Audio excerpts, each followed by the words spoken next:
How's it going, y'all? My name is Isaac Spots. I am a professional wildlife photographer, and recently on Instagram I asked you guys to send me your favorite wildlife shots that you've taken for me to critique. So that's what we're going to be doing today. Let's just jump right in. So the first photo that I'm going to be reviewing is taken by let's see, Daniel Biggs, and this is a photo here of a brown bear, presumably in Alaska. And it's a cool shot. It's a nice big bear striking a pose for you, but there's a couple things right off the bat that I would suggest. The composition just feels a little bit off to me. If you could have got a little bit lower perhaps to include more of the mountain just seems like it was cut off really abruptly, and I would have loved to have seen more of the sky and more of the mountain and less of this grassy foreground. So if we would have cropped this even like that, to me looks a little bit better, but I would have loved to, again, seen more of the sky and more of the mountains in the background.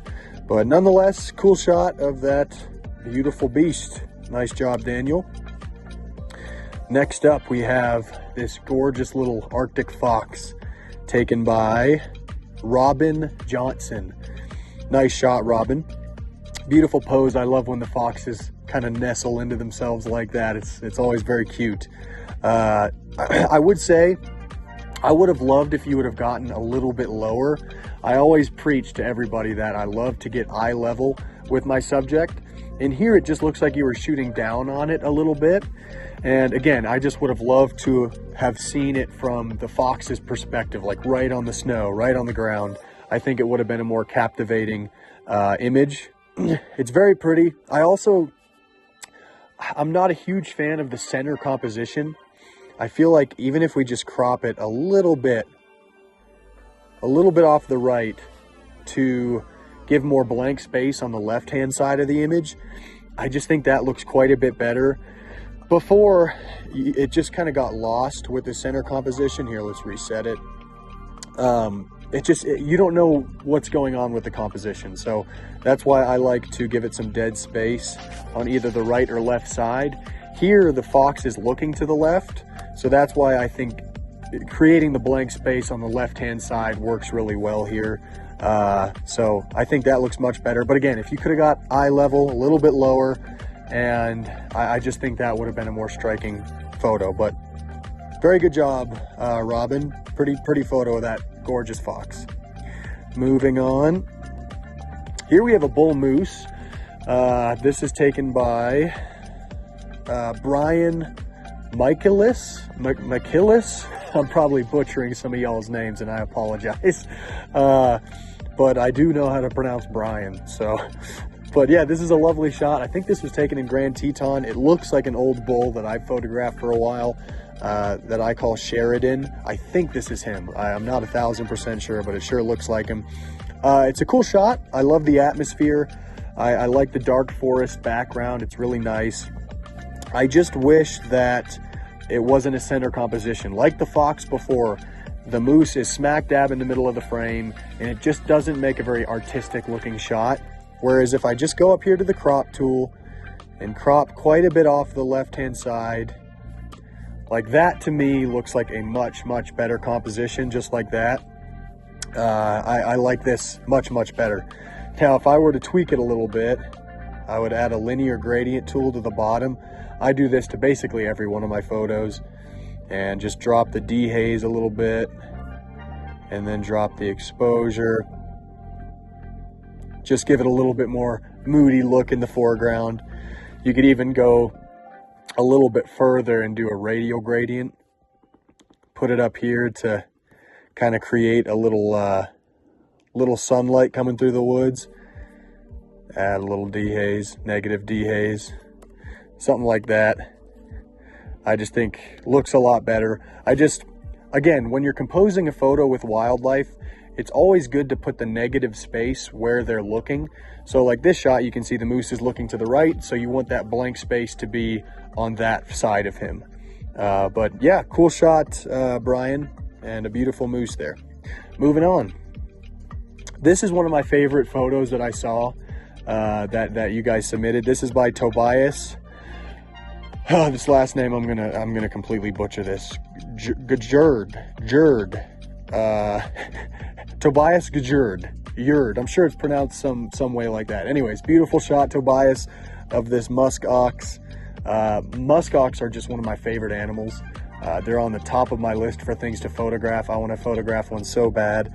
And this is just a really, really cool shot of this big guy shaking the snow. I love the whiteout scene.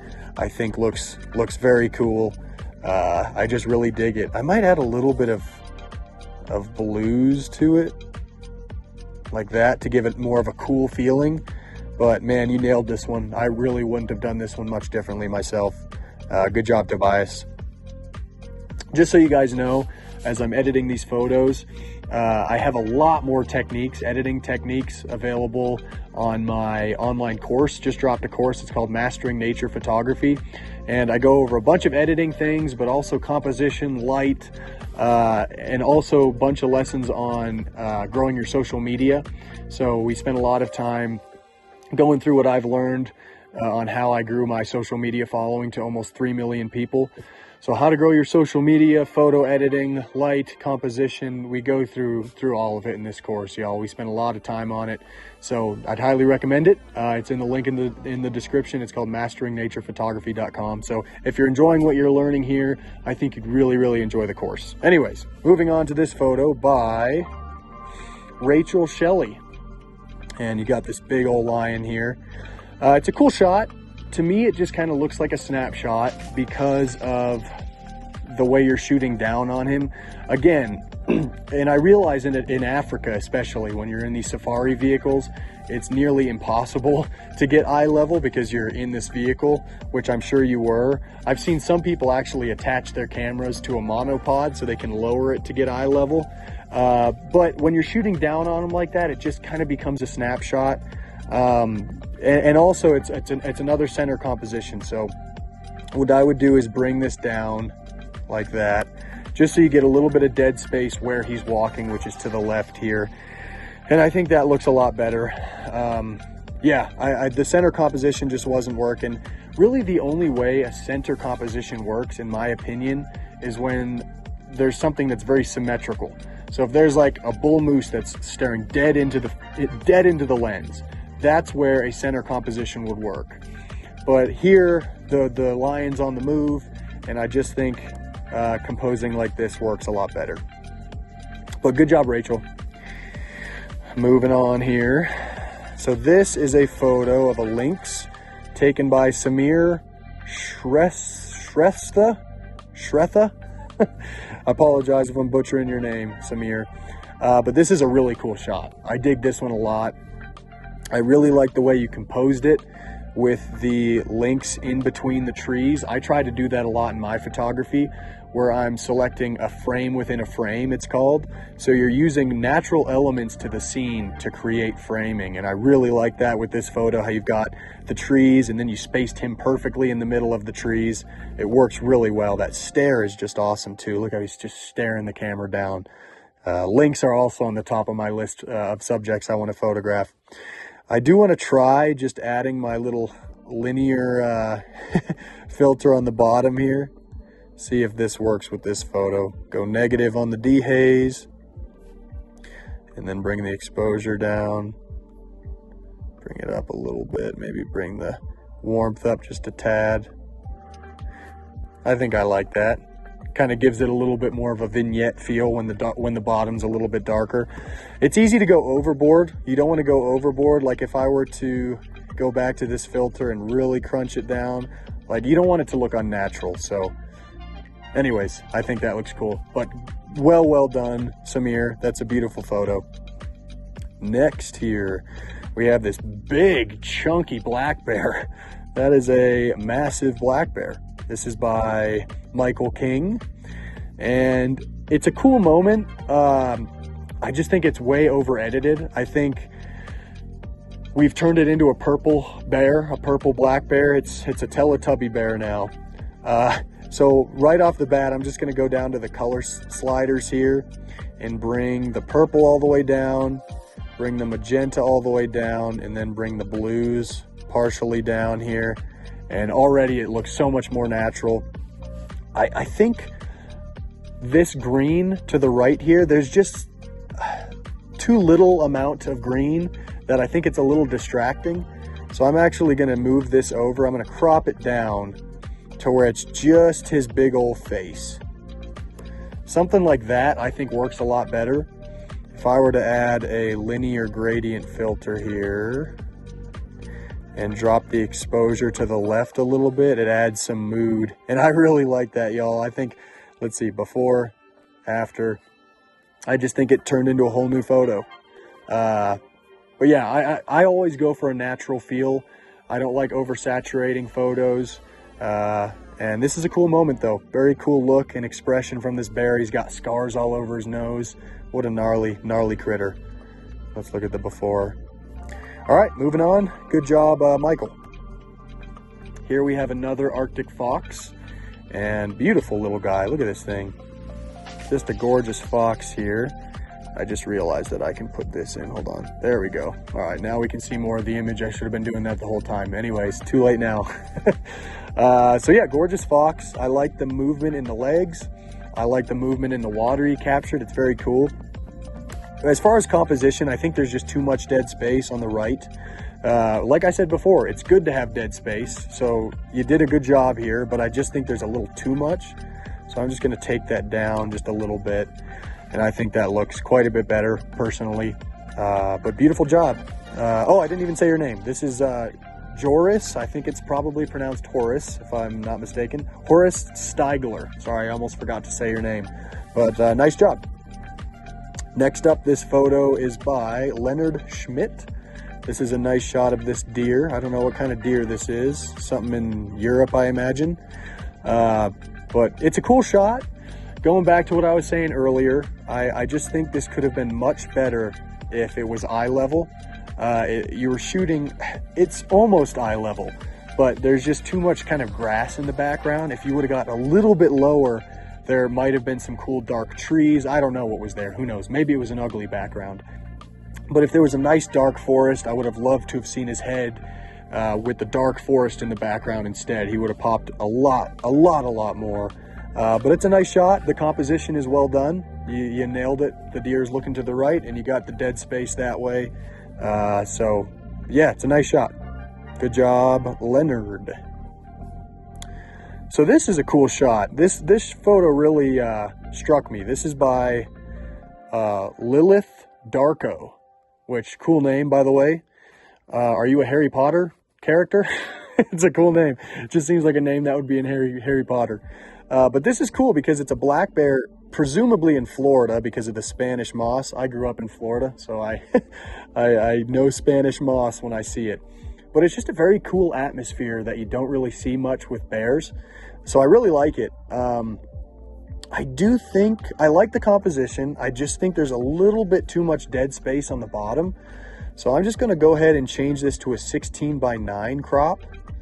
And boom. I think that looks a lot better, personally. I just really like the way that looks. I'm also gonna add a radial gradient filter, put it over the bear, and then invert it so that it's affecting the background. And I'm gonna go ahead and dehaze some of that to give it more of like a dreamy look.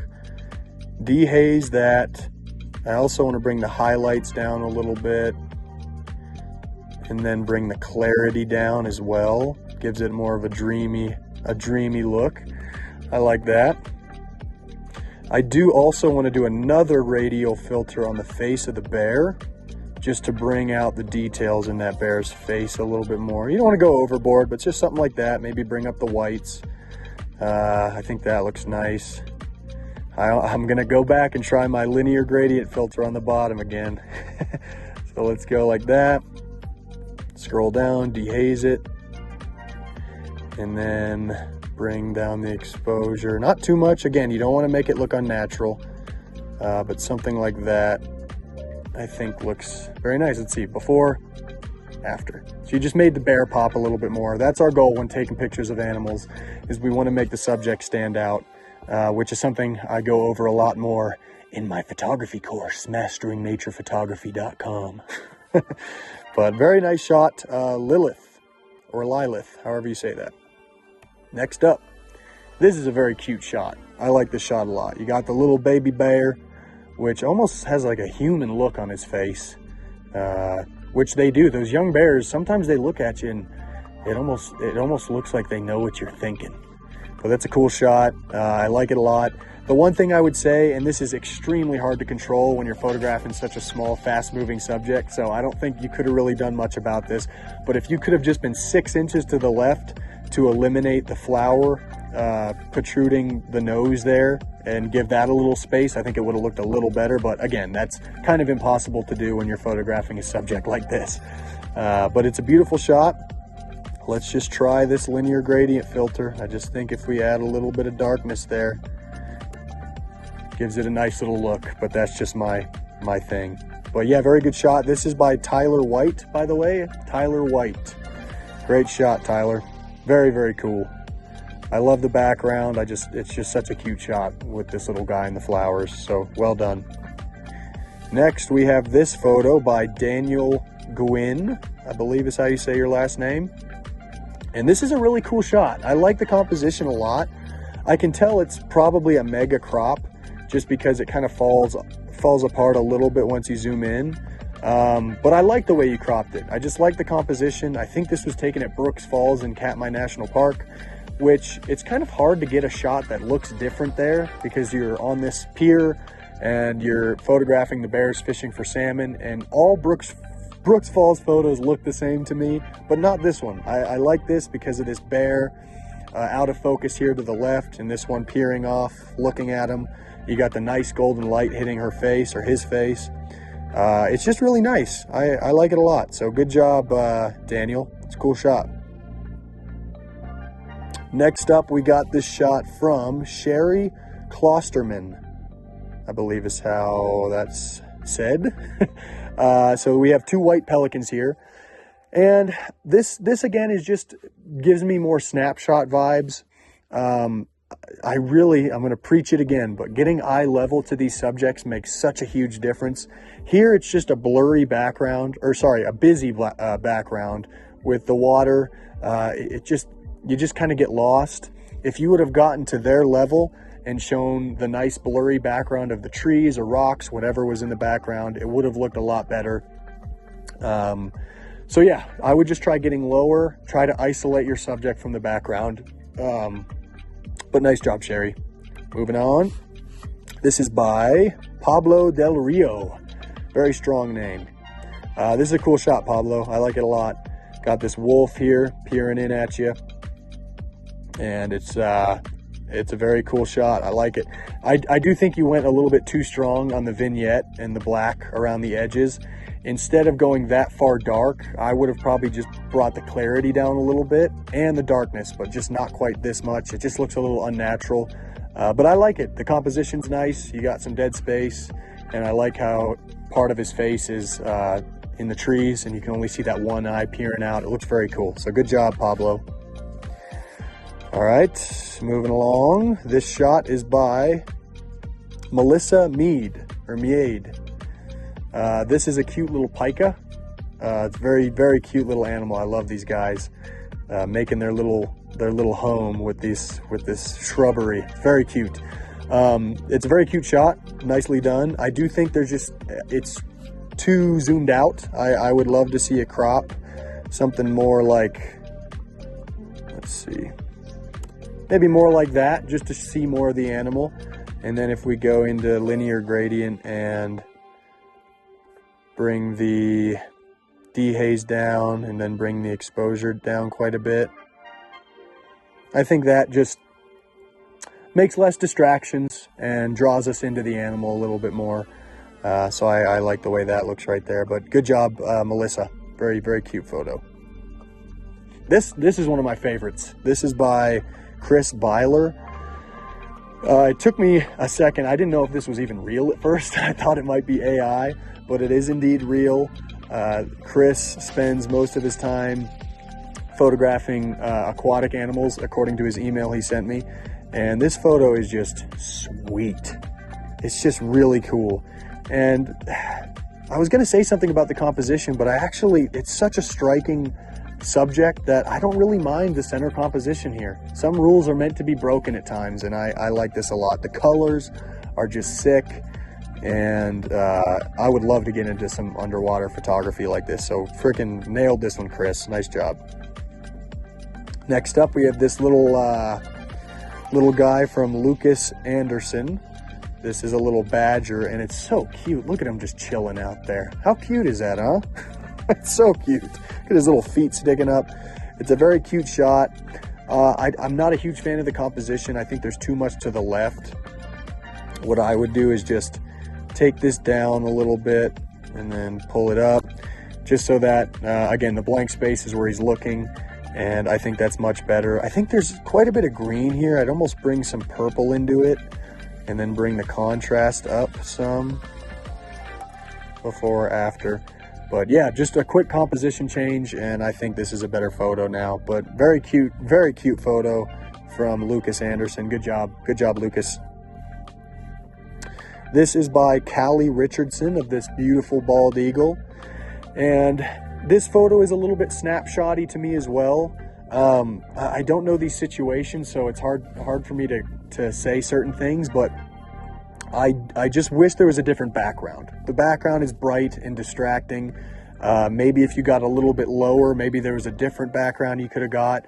Again, we're trying to make our subject stand out, and here it just kind of gets messy with this background. The background's just distracting, but it's a cool facial expression from that eagle.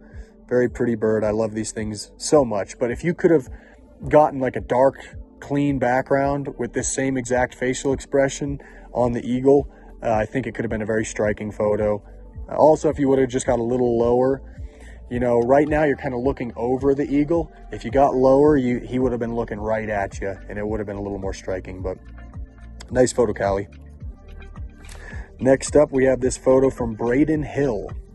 Have a big old bison with a gorgeous mountain landscape backdrop, and this composition just doesn't really work.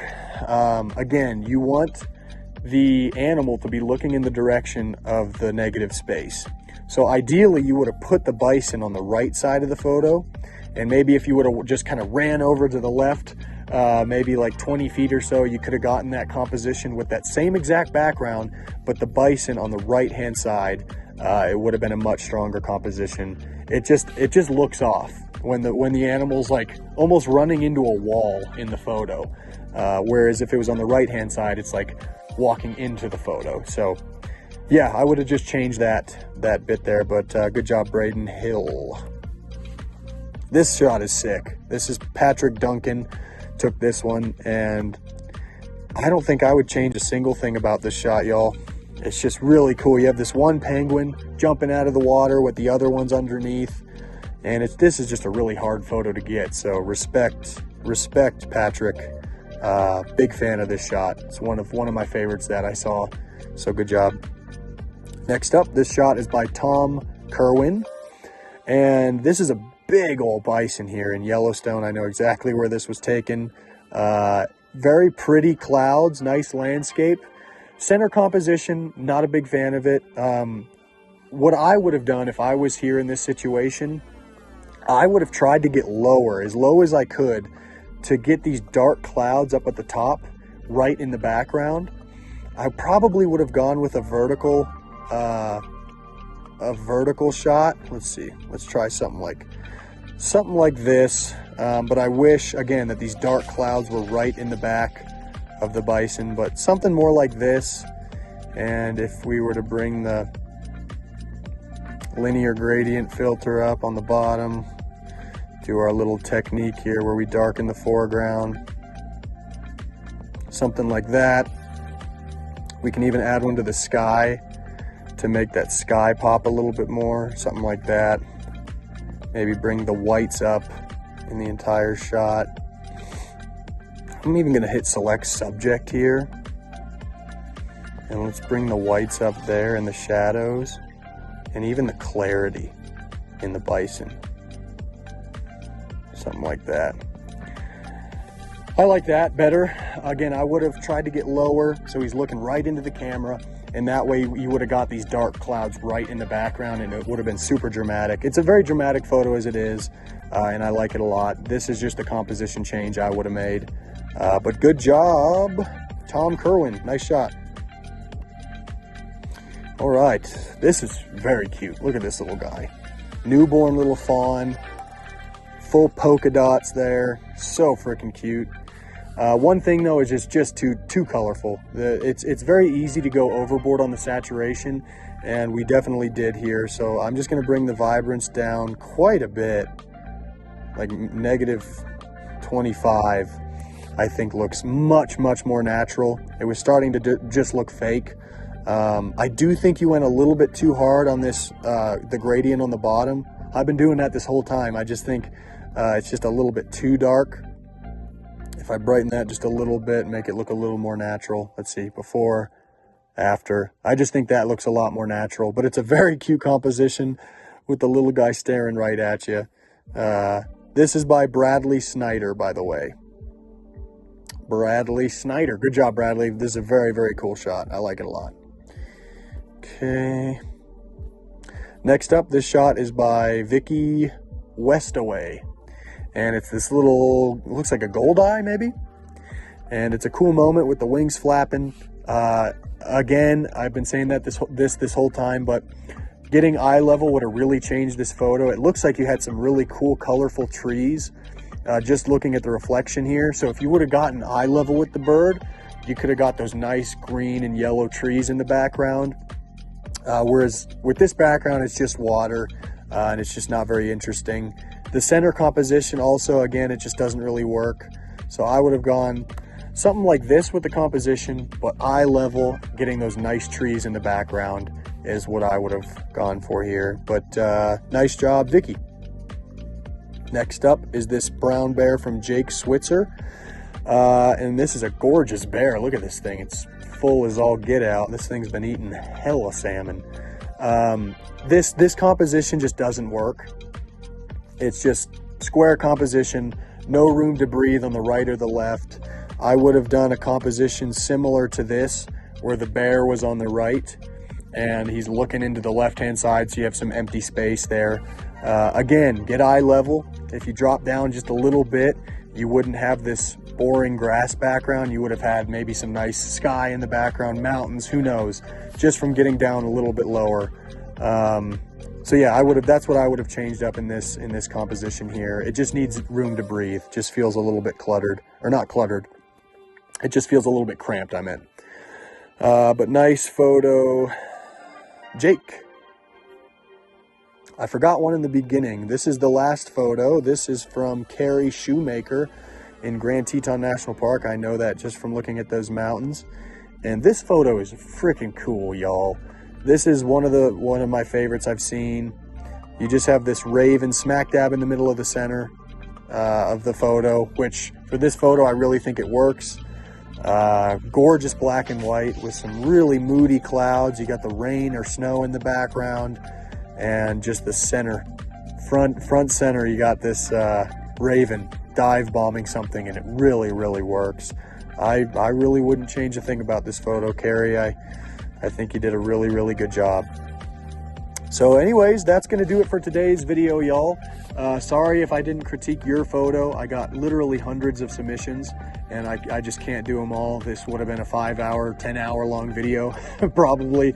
So couldn't get to everyone's photos, but if you like this video, drop a like and a comment saying that you'd like to see more, and maybe we'll do another one or a couple more, and you'll have another opportunity for me to critique your photos. So hope you guys learned something from this video. Again, if you did, check out my course, masteringnaturephotography.com. I think you'll really love it. My buddy and I spent almost a year working on it, and we have some field sessions where we go into Yellowstone and capture some epic stuff, and I talk a lot about how I see photos and how I take them in the field, so it's very cool. But on that note, thank you guys for watching this video, and y'all have a great day. We'll see you next time.